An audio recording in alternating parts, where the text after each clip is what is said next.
Es tiempo de hablar de Jesús. Presentamos la lectura sin comentarios del libro El deseado de todas las gentes, capítulo 2, El pueblo elegido. Hablemos de Jesús. Omar Medina les acompaña.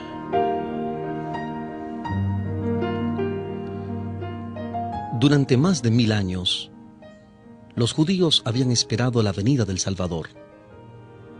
En este acontecimiento habían cifrado sus más gloriosas esperanzas. En cantos y profecías, en los ritos del templo y en las oraciones familiares, habían engastado su nombre. Y sin embargo, cuando vino, no le conocieron. El amado del cielo fue para ellos como raíz de tierra seca, sin parecer en él ni hermosura, y no vieron en él belleza que lo hiciera deseable a sus ojos. A lo suyo vino y los suyos no le recibieron. Estas expresiones tomadas tanto de Isaías 53:2 como de Juan 1:11. Isaías 53:2, Juan 1:11. Sin embargo, Dios había elegido a Israel, lo había llamado para conservar entre los hombres el conocimiento de su ley, así como los símbolos y las profecías que señalaban al Salvador. Deseaba que fuese como fuente de salvación para el mundo.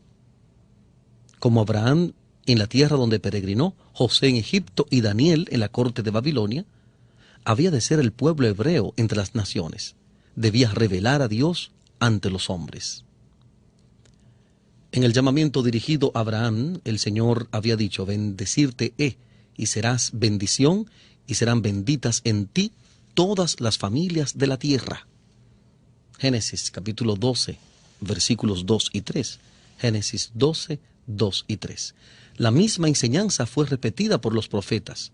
Aún después que Israel había sido asolado por la guerra y el cautiverio, recibió esta promesa: y será el residuo de Jacob en medio de muchos pueblos, como el rocío de Jehová, como las lluvias sobre la hierba, las cuales no esperan varón, ni aguardan a hijos de hombres.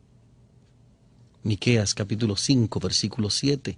Miqueas 5, 7. Acerca del templo de Jerusalén, el Señor declaró por medio de Isaías: mi casa, casa de oración, será llamada de todos los pueblos. Isaías 56, 7. Pero los israelitas cifraron sus esperanzas en la grandeza mundanal. Desde el tiempo en que entraron en la tierra de Canaán, se apartaron de los mandamientos de Dios y siguieron los caminos de los paganos. En vano Dios les mandaba advertencias por sus profetas. En vano sufrieron el castigo de la opresión pagana. A cada reforma seguía una apostasía mayor. Si los hijos de Israel hubieran sido fieles a Dios, Él podría haber logrado su propósito honrándolos y exaltándolos. Si hubiesen andado en los caminos de la obediencia, Él los habría ensalzado por sobre todas las naciones que ha hecho, para alabanza y para renombre y para gloria. Verán todos los pueblos de la tierra, dijo Moisés, que tú eres llamado del nombre de Jehová y te temerán. Las gentes oirán hablar de todos estos estatutos y dirán: ciertamente pueblo sabio y entendido es esta gran nación. Como dice Deuteronomio, los capítulos 26, 28 y 4, Deuteronomio 26, 19, Deuteronomio 28, 10 y Deuteronomio 4, 6. Pero a causa de su infidelidad, el propósito de Dios no pudo realizarse, sino por medio de continua adversidad y humillación. Fueron llevados en cautiverio a Babilonia y dispersados por tierras de paganos. En la aflicción muchos renovaron su fidelidad al pacto con Dios. Mientras colgaban sus arpas de los sauces y lloraban por el santo templo desolado, la luz de la verdad resplandeció por su medio y el conocimiento de Dios se difundió entre las naciones. Los sistemas paganos de sacrificio eran una perversión del sistema que Dios había ordenado. Y más de un sincero observador de los ritos paganos aprendió de los hebreos el significado del ceremonial divinamente ordenado y con fe aceptó la promesa de un redentor. Muchos de los sacerdotes sufrieron persecución. No pocos perdieron la vida por negarse a violar el sábado y a observar las fiestas paganas. Al levantarse los idólatras para aplastar la verdad, el Señor puso a sus siervos frente a frente con reyes y gobernantes a fin de que éstos y sus pueblos pudiesen recibir la luz. Vez tras vez, los mayores monarcas debieron proclamar la supremacía del Dios a quien adoraban los cautivos hebreos.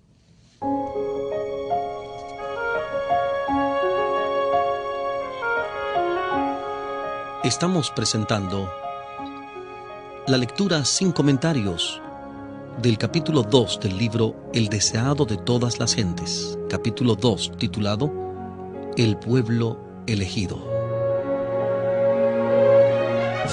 En Hablemos de Jesús.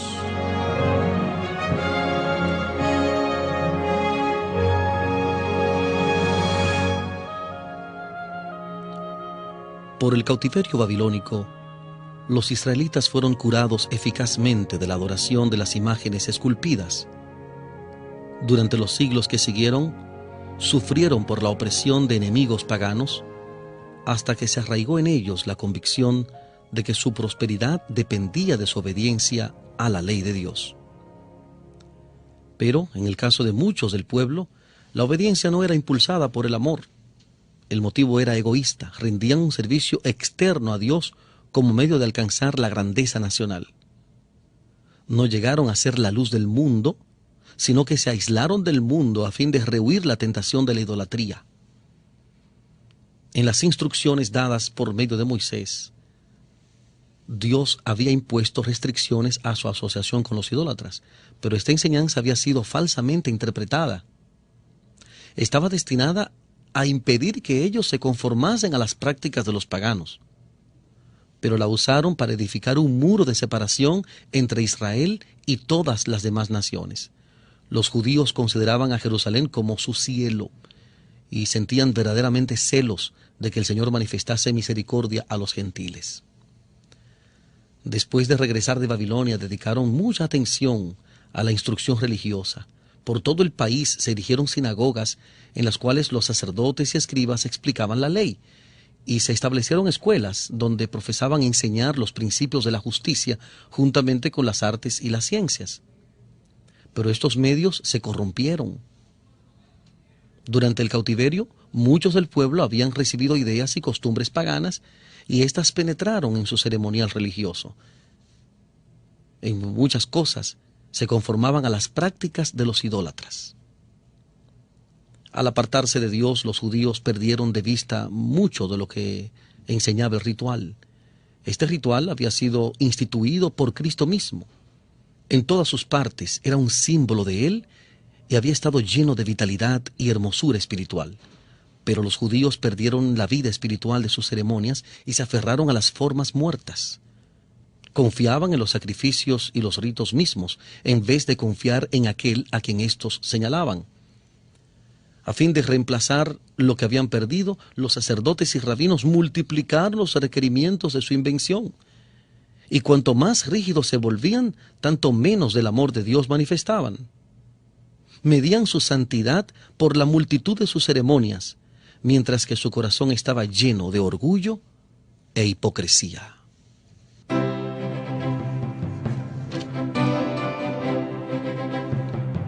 Estamos presentando la lectura sin comentarios del capítulo 2 del libro El deseado de todas las gentes.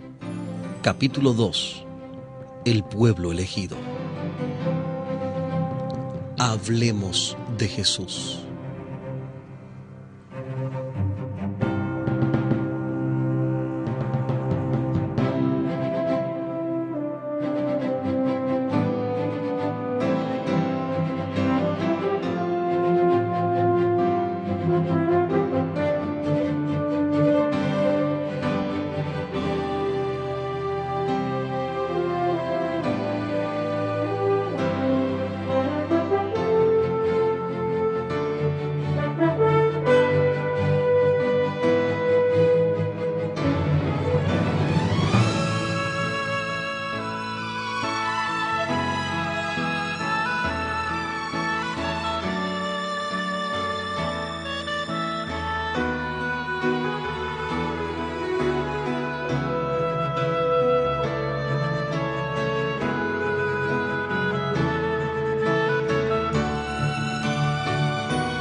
Continuamos en la presentación de este capítulo 2 del libro El deseado de todas las gentes.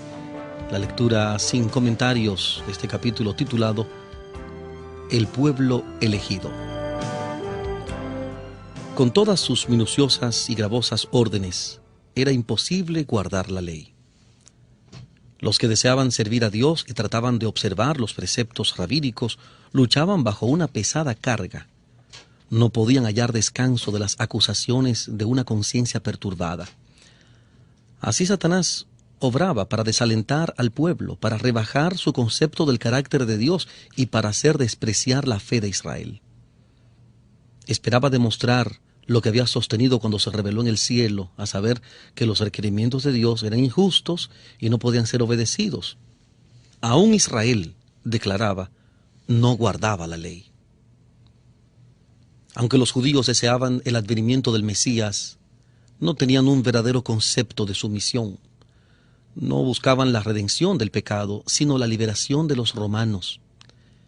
Esperaban que el Mesías vendría como conquistador para quebrantar el poder del opresor y exaltar a Israel al dominio universal.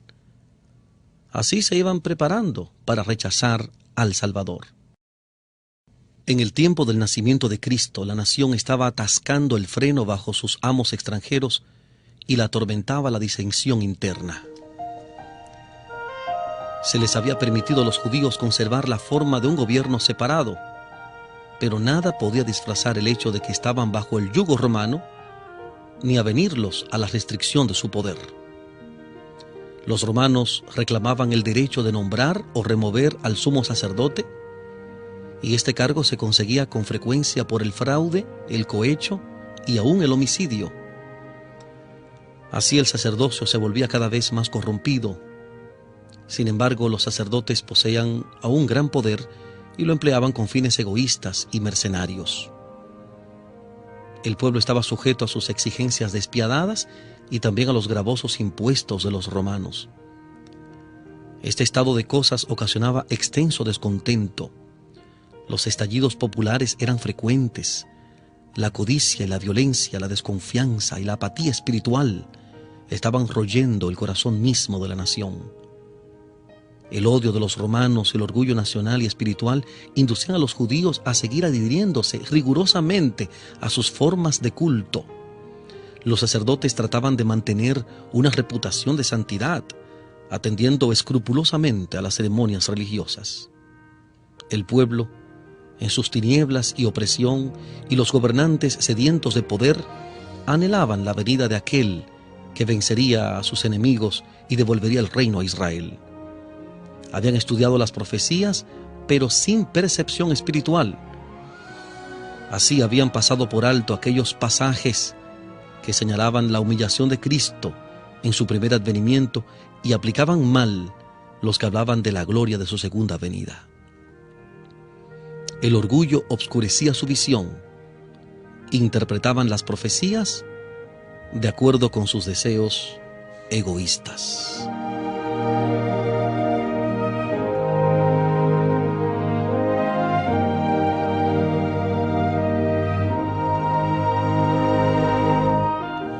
Hablemos de Jesús. La lectura sin comentarios del libro El deseado de todas las gentes. Capítulo 2. El pueblo elegido.